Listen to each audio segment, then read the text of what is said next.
Hey friends, if you encounter the error, the system detected an overrun of stack-based buffer in this application, then please watch this video. I will guide you through the resolutions.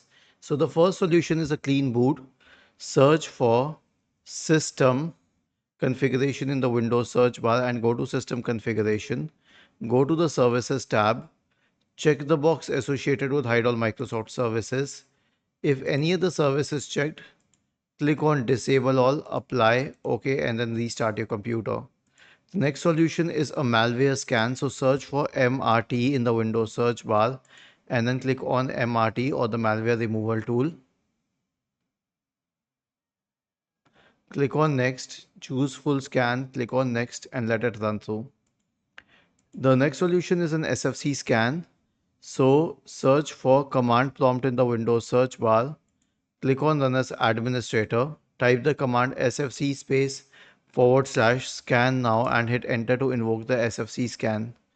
The last solution is a system restore. So search for recovery in the Windows search bar and click on recovery. Click on open system restore. Click on next, choose test, click on next, click on finish and then finally click on yes. Was this helpful? If yes, then please subscribe to our channel.